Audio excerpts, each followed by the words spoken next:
most of you know by now, my name is Scott Skelton. I'm a lawyer over at the Zaleski Law Firm, and I am the speaker chairman for First Friday. And it looks kind of like we have a theme going. I guess you'd never guess that I kind of come from a coaching background, but it is a real honor and privilege today to have DeLoss Dodds, the University of Texas athletic director, with us.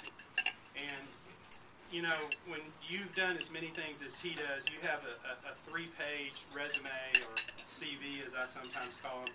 But I'm going to pick some things out here that really impressed me and I think you would like to know. First of all,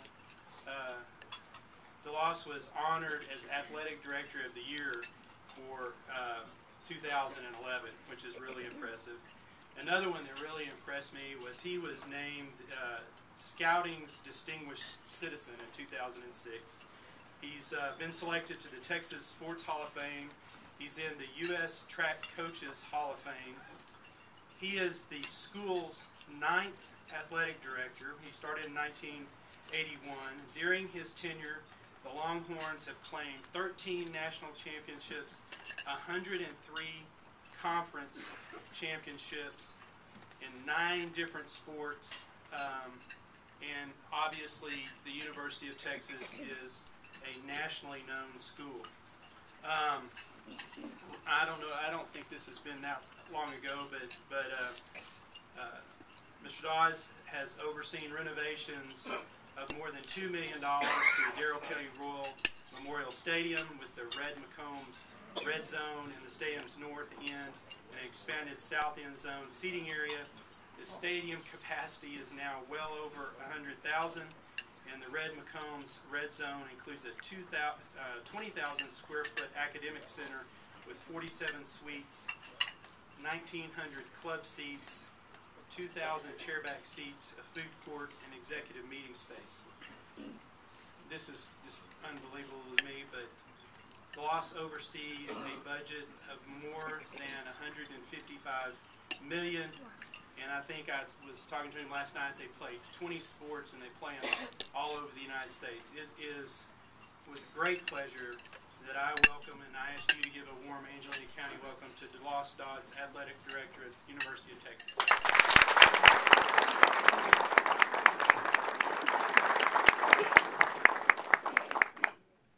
Kind of a scary group. You're supposed to wear burnt orange or maroon. So I know. And where's the back door in this place? I always like the back door. Let's see hands of Longhorns out there. Oh, this is good. And Aggies, all in the back of the room.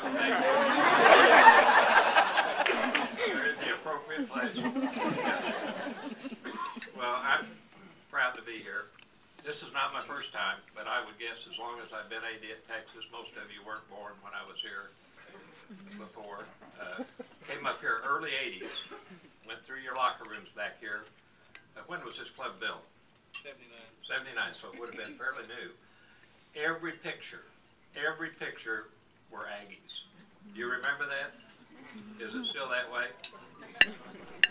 I went back home and I said, I can't go back up there again until we get some pictures in that locker room. Play golf on this golf course, and the woods were good, but I couldn't get out of them. I mean, I've never seen so many trees in my life. But what a beautiful golf course. And I'm sure you that play it every day, or if you play Austin, I mean, it's easy for you in Austin. Jim Todd's a great friend, got us up here. Jim, stand up and take a bow.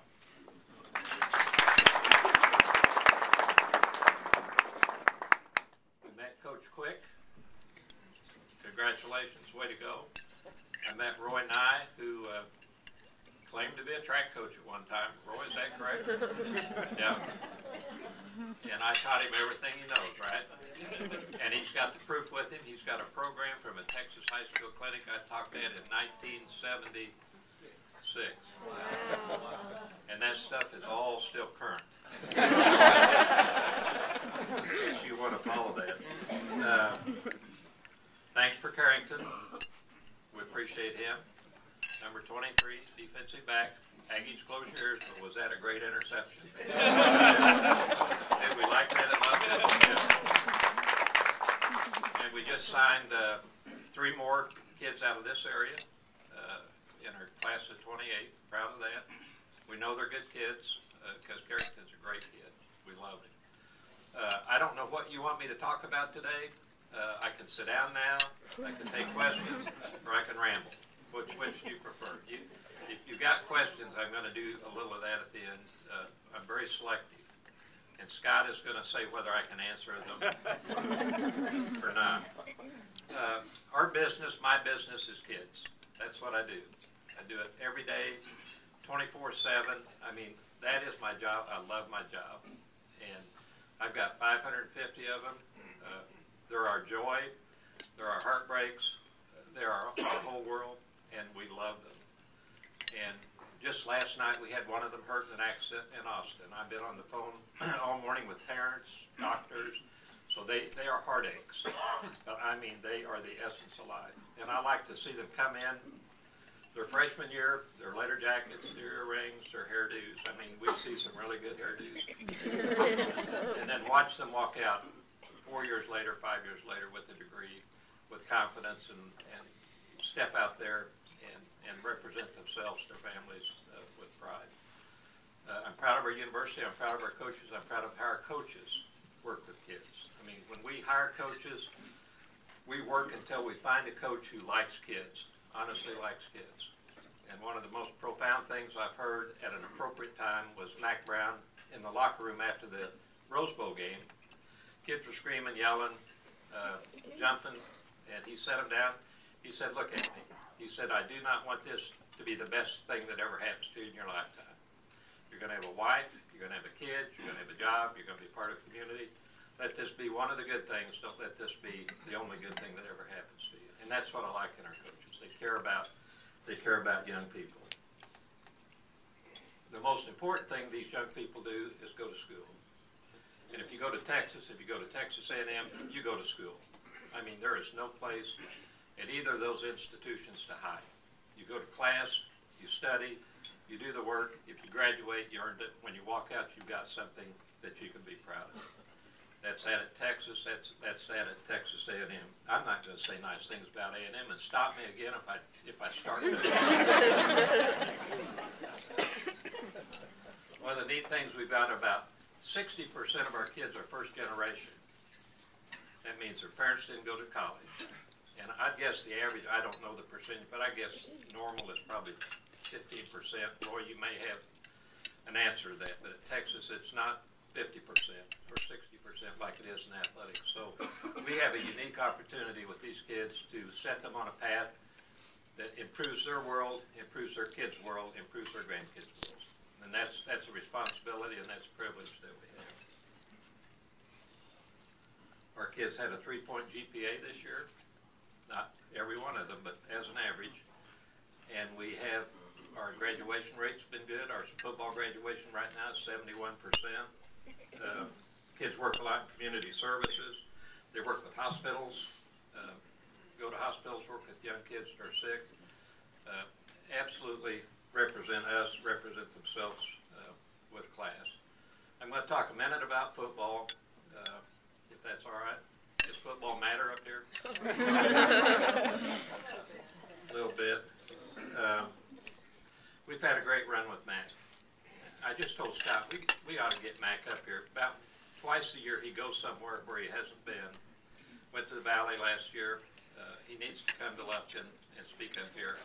And you can bring your coach. Aggies, you can bring your coach too, and you can have a fist fight or whatever you want to do with him.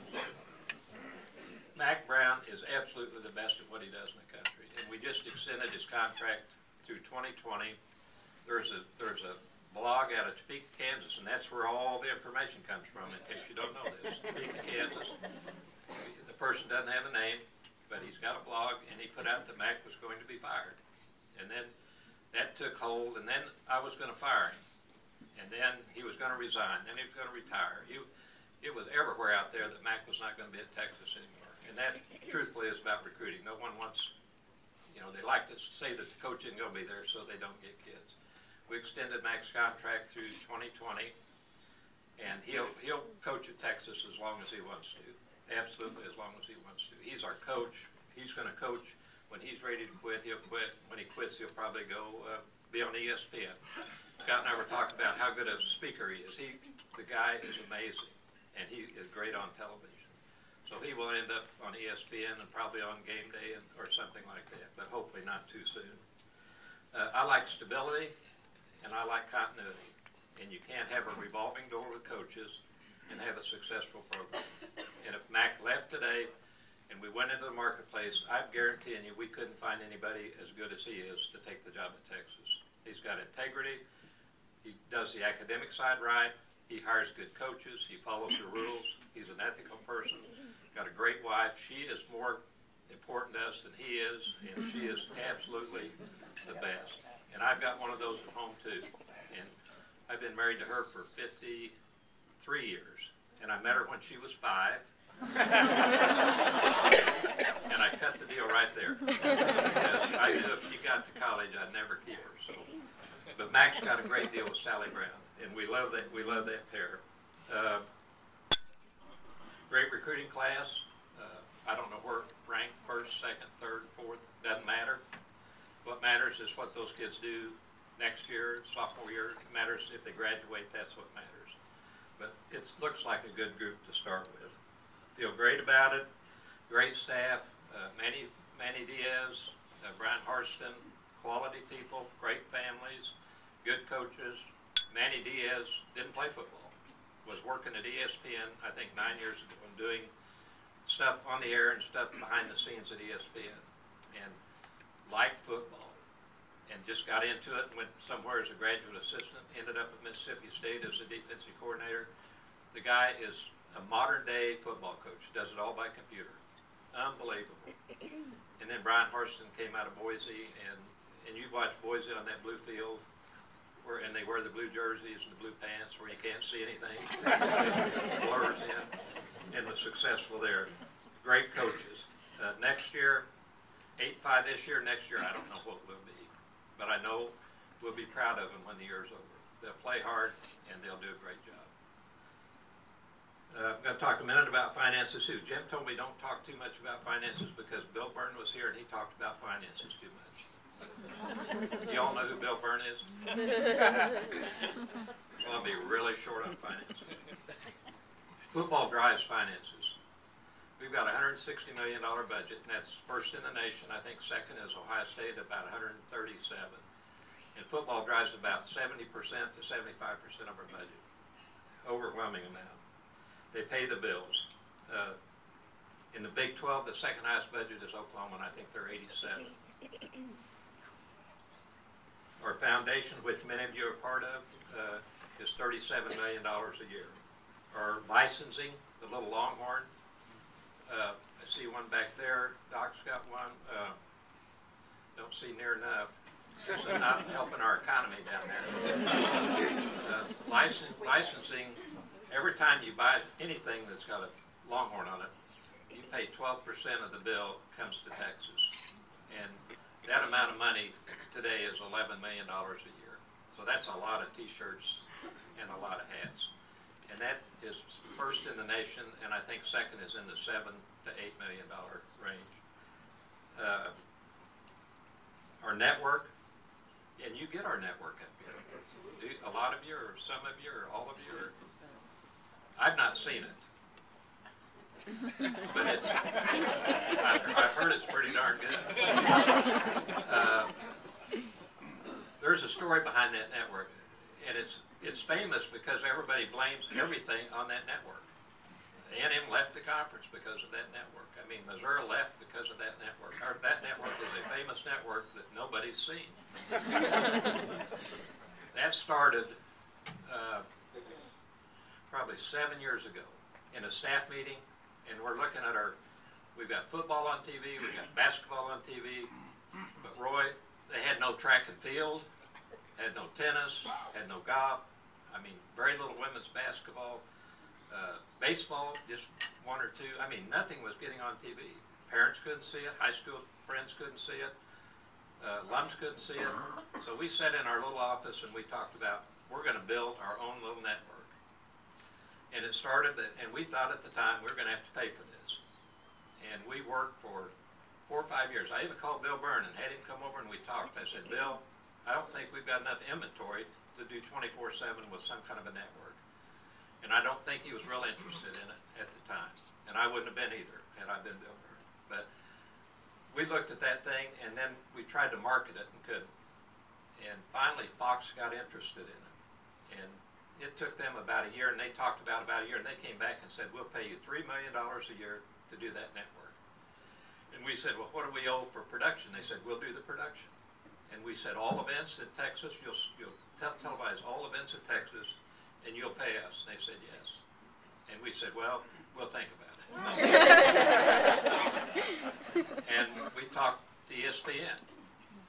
And ESPN said no, and they came back probably 6 months later and said they rethought it. And they came back and offered us an average of $15 million a year. They pay the production. They do all of our events on campus on this network, and they pay us an average of $15 million a year for a 20-year period of time. And we said yes.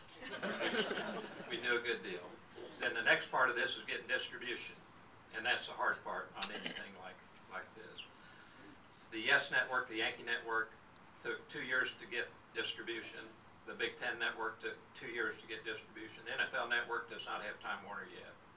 So we're 5 months into it. I think we've got $1 million plus distribution right now. We want to get to 9 or 10 million. We're working on AT&T, Time Warner, and Dish, obviously. And what's it on up here? Solid. Okay, does everybody get that up here? You can. You can. That's good stuff. And we're going to get it out there. We're going to get it on the air. It's going to be a good thing for Texas. The neat thing is that a tennis player from Lufkin goes to Texas, plays tennis. Mom and dad, high school teachers can watch them play tennis on TV. And that's a neat thing. That is really a neat thing. It's a great experience for them. They'll play harder. They'll play better. And everybody can see them. And I love that. I've got a lot written down about the network. Oh, what I didn't tell you, Bill Powers, our president, I love him. He's the best ever. He's absolutely the best ever. Horrible golfer. Could not play on this course. We're playing golf one Sunday when we found out that our first paycheck from ESPN was going to be $10 million. The university has 10% of the content will be university things. In other words, if you're an English professor and you're pretty darn good, you'll have your hour on the Longhorn Network. Might be at 3 a.m. in the morning now. but 12%, 10 to 12% will be university stuff. So I'm playing golf with Bill Powers and the provost and the dean of the business school, Tom Gilligan. And Bill Powers hooks a ball. I mean, it was a hook I've never seen before. It was a fabulous hook. Clear off, you had to go down a 6-foot wall and go back into the trees to where it was. Well, Bill Powers drove me over there, stopped. He said, you look for it and I'll point to where I think it might be. So we all got down there and started looking in these trees, and we found about 30 balls, and we found his ball, and we took the balls back up there, and he said, well, DeLoss, take one for yourself. But I gave him all the balls I found. And he said, you know, we've got to talk about this network thing. I said, that's good. He said, it's important that the university gets part of that money. I said, that's fair. He said, we'll take 50%. And I said, well, it was 10% to 12%. You want 50%? He said 50%. But that's such a neat thing, because that's athletics doing something for the university. And that's a wonderful thing. In the last 5 years, I think, and Bill said this number, I think we've done almost $30 million from athletics to the university.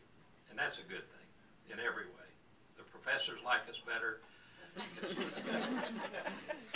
And the alums like us better. It's better than taking money from the university to do athletics. So we're proud of that. How am I doing? Okay. Conferences, conference realignment. It's been 2 really, really hard years. Hard years. I love the Big 12. I helped build the Big 12. And everything about it I thought was really, really good. I liked the geography. I liked the relationships. I liked the institutions. I liked the kids could play in an area and their parents could get to the games. I liked that alums could get to the games. I love the Big 12. And then it started chipping away, Nebraska, Colorado, A&M, Missouri. And I don't, what they want to do is good and good for them, and I wish them all well. But for Texas, we wanted to stay in Texas. We wanted to keep the Big 12 together, and we've worked very hard to do that. And I think we've been successful. We picked up West Virginia. West Virginia, if you look at them as an athletic school, they've got their football would be ranked in the top 12 in the nation over a period of 10 years. Their basketball would be ranked in the top 12 over a period of 10 years. So they've got great football and basketball. TCU, you can love them or you don't love them, but they've done a great job there. Gary Patterson has absolutely done a great job. K-Stater, I'm a K-Stater, good guy. Married a Texas girl, worked in my office 4 years. So, I mean, there's good genes up there. And they're building their stadium, and they're putting $160 million cash in their stadium. Cash. They didn't bond. It's not pledged money. It's cash. So they've got pockets to run an athletic department without a lot of help from their university. We thought we were going to lose Oklahoma State to the Pac-12 this last go-around. And the president up there called Bill Powers, myself, we went out and talked to them. And it was pretty much region-driven.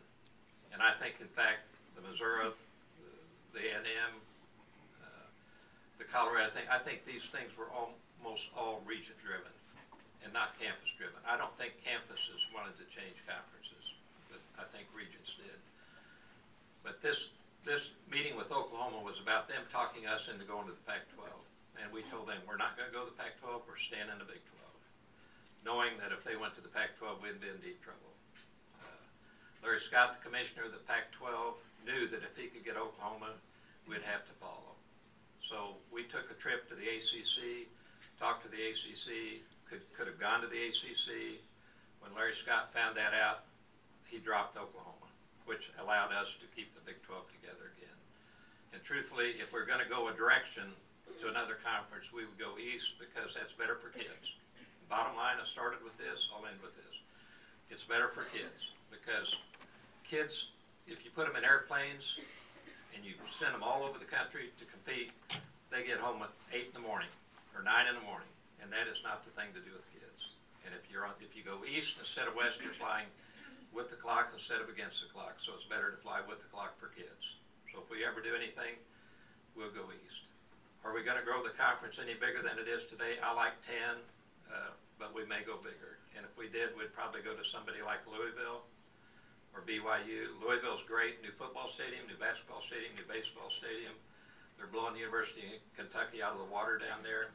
$87 million budget. They'd be the second highest budget in the Big 12 today. I'm personally working hard on Notre Dame. I think that would be a good mix for us. We wouldn't bring their football. We'd probably bring 6 of their football games, 3 at third place, 3 in the Big 12. I think they'd add a lot. They'd keep their money, we'd keep our money. The Big 12 financially is in great shape. We will pay individual institutions the same or more than anybody else is getting in the country. So we're proud of that. And we're going to try to stay in the Big 12 forever. Now, questions? That's it. That's the end of my stuff. Yes? Can you expand a little bit on how West Virginia ended up in the Big 12? Well, if I were West Virginia, I would not want to be in the Big 12 because of distance. And they're flying the wrong way. The Big East is just in desperate trouble. And the ACC had pretty much done what they were going to do with Syracuse and Pitt. So West Virginia was looking at being in a conference that was imploding or exploding, and they decided the Big 12 was where they should be. I think one of the reasons we should look at Louisville is that they could be travel partners with West Virginia, which would cut back on the amount of travel that they do. Oliver Luxey did West Virginia, and you probably know his son, who played quarterback at Stanford. Oliver's a lawyer, smart man, knows what he's doing. And they absolutely will be in the Big 12 this year and playing football games. And we'll get to go to Morgantown, and I've been there, and it's a tough place to play football. But it's their decision. We'll go there every 2 years in football. We'll go there every year in basketball. But it won't be something our kids are doing every weekend. DeLoss, is there any solution to the problem of these promising young basketball players coming in, having a stellar freshman year, and then immediately going to the NBA? It seems to be decimating the prospects of so many promising programs throughout across the country, including Texas, where virtually the entire starting squad lives. I've got that question here. You must have written it. I did. Yeah. It's a difficult thing, and we can't change it. I mean, in any sport, even baseball, where they now go out after their junior year, if a youngster wanted to challenge that his freshman year, he would win in court. He could do what he wanted to do. If there are lawyers here, Scott, I mean, that's a right they have, and they would win in court. Rick and I have talked about this a lot, and when we went to the Final Four, we had T.J. Ford as sophomore, and we had 4 seniors, which was a good mix. And the teams that did the upsetting in the tournament last year in the NCAA were teams with seniors, kids, four-year players. And so I think it's the recruiting part of this is hard, and we got caught last year. We lost 3 kids, and we thought we wouldn't lose any to the NBA. But you've got to have a mix of kids that are going to stay 4 and 5 years, and if you want, take a youngster or 2 that are going to be 1 and done or 2 and done. Now Kevin Durant's been good for Texas. He went 1 year. He's making. I think his Nike contract was like $100 million. Now I'd have said no to that. But Kevin comes back off season, comes back and goes to school, and we pay for it. Interestingly enough, and he really helps our other kids. I mean, he is a wonderful human being, and I mean his experience at Texas helped him. It helped Texas to have him at Texas. So it's not a bad thing. It can be a bad thing, but you've got to be able to manage it. And I don't think we can change the rules to fix it because of the youngsters' legal rights. Mr. Dodds, football, going to school full-time, playing football full-time is a tough full-time job. You've known many kids over the years, not only in Texas, but in other colleges, that could barely afford to even put shoes on their feet. And here they are playing college football, making a ton of money for the universities, which is a great thing. My question is, do you think the NCAA and at least the Tier 1 colleges will ever get together and say, and there's been so much penalties over the years on good colleges, good programs for kids and people that try to help them out or maybe even stuff on the table. But do you think there'll ever be a point where they will pay these kids a salary to do a really tough job? I'm proud of our kids because they do have 2 full-time jobs, with the most important one being school. The NCAA today has legislation out there that would pay full scholarship youngsters $2,000 a year, and we're for that. We voted against it because they didn't do anything for kids in baseball, track, or other sports that were equivalency sports, so they're going to rewrite the legislation now and say if you're on a half scholarship, you can have $1,000 cash a year. If you're on a full, you get $2,000 a year. And I'm for that. We've proposed legislation several times to pay that amount of money to kids, and we believe in that. We do not believe that we should pay them. We think if they should be paid, if they're going to be paid, they ought to be pros, because they are getting an education, and that's what we're supposed to be about. So it's gotten out of whack a bit, but that's where I am on it. Yep. Long-term commissioner plans for the Big 12. Aren't we still in an interim situation with the Big 12 commissioner? Yeah, Chuck Ninus, who was the Big 8 commissioner, I worked for him for 2 years, is our interim right now. He's 80, but quality. He's going to stay through June. They're putting a committee of 10 together to start looking, and I think think our goal will be to find somebody that's a leader, and not a manager, but a leader, visionary. And there are lots of people out there that could do the job, and we're going to find the right one.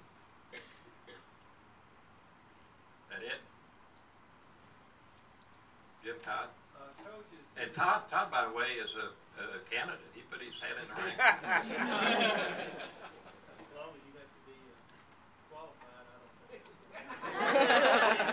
My question is there any current difference, one conference to the other, with regard to taking to eligibility for a student athlete, partial qualifiers, as an example?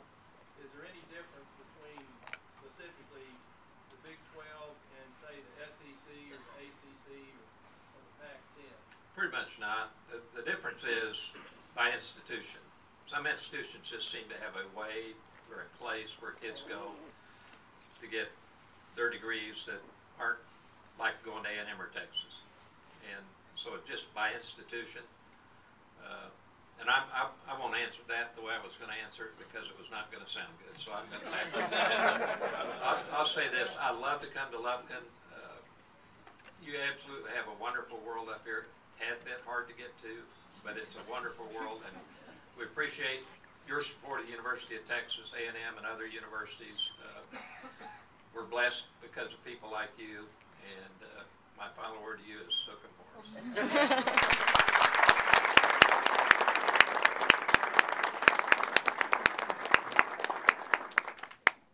Thank you very much for your wonderful comments and for all that you do for the kids.